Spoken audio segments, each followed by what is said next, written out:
नमस्कार, स्वागत है आप सभी लोगों का UP triple SC latest news channel में। देखिए, उत्तर प्रदेश में अभी काफ़ी समय से वैकेंसियाँ को जो कैलेंडर आता था, वो लंबित पड़ा है और वैकेंसी कैलेंडर ना आने की वजह से अभ्यर्थी काफ़ी परेशान हैं। उनको पता नहीं चल पा रहा है कि कब कौन-सी वैकेंसी निकलेगी, कब एग्ज़ाम होगा। हालाँकि उत्तर प्रदेश सरकार कह रही है कि हम 50,000 वैकेंसी लगभग रखे हुए हैं, जो पीईटी के बाद हम निकालने वाले हैं, लेकिन क्लियरिफ़िकेशन नहीं हो पा रहा, आपको बता दें। देखिए, खबर भी यहाँ पर लगी हुई है। देखिए, उत्तर प्रदेश अधीनस्थ सेवा चयन बोर्ड पिछले 1.5 वर्षों से भर्तियों की प्रगति और आगामी कार्यक्रम का कैलेंडर जारी नहीं कर पाया। इससे वर्षों पहले विभिन्न भर्तियों के लिए आवेदन कर चुके अभ्यर्थी काफ़ी परेशान हैं। उन्हें पता नहीं चल पा रहा है कि लंबित भर्तियों की कार्रवाई कब तक आगे बढ़ेगी। आपको बता दें, जूनियर इंजीनियर भर्ती 2016 और 18 के आवेदकों ने आयोग पहुंचकर प्रत्यावेदन सौंपा है। इसमें 5 वर्षों से लंबित भर्ती की कार्रवाई आगे बढ़ाने की मांग की है। वाकई में उत्तर प्रदेश आयोग जो है शिथिल आयोग है और निश्चित तौर पर ये कहा जा सकता है। जितना उत्तर प्रदेश राज्य बड़ा है, युवाओं की संख्या ज़्यादा है, अभ्यर्थियों की संख्या ज़्यादा है और भर्तियों का काफ़ी इंतजार भी रहता है, लेकिन 1.5 साल से जो है भर्तियों का कैलेंडर जारी नहीं हुआ। हालांकि कोरोना की दूसरी लहर की वजह से कैलेंडर जारी नहीं किया जा सका, लेकिन अब जो है अभ्यर्थी काफ़ी टकटकी लगाए हुए बैठे हैं कि हो सकता है कि यूपी ट्रिपल एससी आयोग कैलेंडर जारी कर दे, लेकिन अभी तक कैलेंडर के बारे में कोई भी सुगबुगाहट नहीं है। हालाँकि 2-4 नोटिफ़िकेशन जो लगातार यूपी ट्रिपल एससी जारी कर रहा है, जिसमें बताया जा रहा है कि टाइपिंग का टेस्ट कब होगा और पीईटी एग्ज़ाम के बारे में सूचना दे दी गई है, लेकिन कैलेंडर कोई जारी नहीं हुआ। संभावनाएँ ऐसी भी जताई जा रही हैं कि यूपी ट्रिपल एससी कैलेंडर ना जारी करे।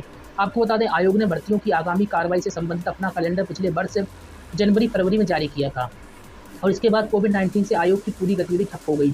कई भर्तियाँ ऐसी हैं जिनके लिए आवेदन 2016 और 18 में माँगे गए थे, इनकी भी लिखित परीक्षा की कार्रवाई लंबित है। सपा शासनकाल से लेकर इस सरकार तक की भर्तियाँ शामिल हैं। समझा जा सकता है, जो योगी सरकार कह रही है कि हम ज़्यादा से ज़्यादा वैकेंसी फिल करा रहे हैं, सपा शासनकाल से वो वैकेंसियाँ आज भी चल रही हैं। आखिरकार सरकारी नौकरी देने में उत्तर प्रदेश की सरकार पीछे क्यों रहती है? सरकारी आंकड़े तो ये कह रहे हैं कि 4 लाख से ज़्यादा वैकेंसियाँ दे दी। अब सवाल यहाँ पर है कि सपा शासनकाल से ही बहुत सारी वैकेंसियाँ चल रही हैं। स्पष्ट लिखा हुआ है यहाँ पर, सपा शासनकाल से लेकर इस सरकार तक की भर्तियाँ सम्मिलित हैं। अब ऐसे में कैसे कहा जा सकता है कि योगी सरकार ने अपने ही शासनकाल में जो है इतनी भर्तियाँ दी, चूँकि ये भर्तियाँ बहुत समय पहले से चलती चली आ रही है। आपको बता दें, इधर आयोग ने 2 स्तरीय परीक्षा प्रणाली के तहत प्रारंभिक अहर्ता परीक्षा के आवेदन लेने की कार्रवाई शुरू कर दी, तो पुरानी भर्तियों के आवेदकों की बेचैनी और बढ़ गई। आयोग ने भी अब तक लंबित भर्तियों की कोई जानकारी सार्वजनिक नहीं की है। वहीं दूसरी ओर एक सवाल और अभ्यर्थी पूछ रहे हैं कि जब वैकेंसी पूरी फिल नहीं हो पाती तो मेरिट नीचे करके नीचे वाले अभ्यर्थियों को, जिनका नंबर कम आया, उनको क्यों नहीं लिया जाता? ये भी बड़ा सवाल है। आप लोगों ने देखा होगा, विगत दिनों कई पेपर जो है फाइनल रिजल्ट्स इनके जारी हुए।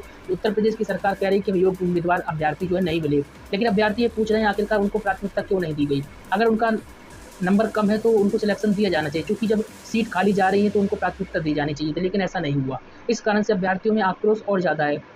आपको बता दें, प्रत्यावेदन सौंपने वाले अभ्यर्थियों में शामिल दिनेश सिंह, संदीप आदि, इन लोगों ने कहा है कि आयोग ने पिछले 5 वर्षों में कई भर्तियों को पूरा किया और नियुक्ति पत्र तक वितरित हो गए, लेकिन उन लोगों को भर्तियों के बारे में कुछ भी पता नहीं चल पा रहा।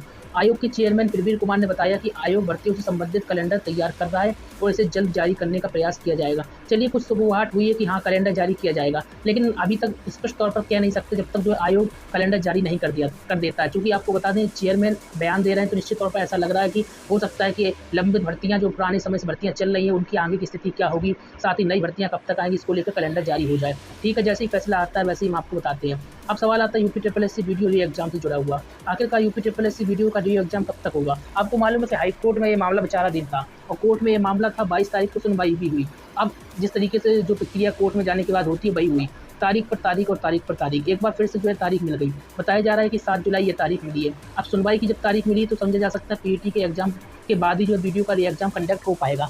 उन छात्र छात्राओं में निराशा और आक्रोश भी पैदा हो रहा है, क्योंकि मामला हाई कोर्ट में है और कोर्ट भी नहीं चाह रहा है कि एकदम से फैसला कर दिया जाए, क्योंकि बहुत सारे जो ऐसे छात्र छात्रा वीडियो के पेपर देने गए थे जो वाकई में उन्होंने मेहनत से पढ़ाई की थी और इसको लेकर लगातार कोर्ट अध्ययन कर रहा है। अब ऐसे में तारीख बढ़ाई गई है। अब देखते हैं कि फैसला क्या होता है और आखिरकार हाई कोर्ट जो है अंतिम फैसले पर कब पहुंचता है, ये बड़ा सवाल है, क्योंकि बहुत सारे छात्र छात्राएं अपने दिल की धड़कनें रोके हुए बैठे हैं। उनको इंतजार है कि आखिरकार पेपर कब तक होगा। मैं सभी लोगों से अनुरोध करूंगा, तैयारी फोकस आपका पीईटी पर अब होना चाहिए, क्योंकि वीडियो का री एग्जाम जो होगा अब संभावित है कि पीईटी के बाद ही होगा, क्योंकि आपको बता दें जुलाई की तारीख है और अगर फिर एक बार डेट और बढ़ गई तो निश्चित तौर पर पीईटी के बाद ही ये एग्जाम होगा। आपको मालूम है कि पीईटी सरकार की पहली प्राथमिकता है, पीईटी के बाद सेकंड स्टेज आएगी, इसलिए पीईटी को हर हाल में सरकार अगस्त तक कराने की प्लान में है और पीईटी को लेकर जो है प्राथमिकताओं में से कई भर्तियां पड़ी हुई हैं और प्राथमिकताओं में से भी सरकार के एक है, इसलिए पीईटी की तैयारी आपको फुल फोकस से करनी चाहिए। खैर, जो भी अपडेट होगी हम आपको बता देते हैं। चैनल को सब्सक्राइब और बेल को दबाना मत भूलिए, लाइक और शेयर करना मत भूलिए। फिर मिलते हैं नई अपडेट में। नमस्कार।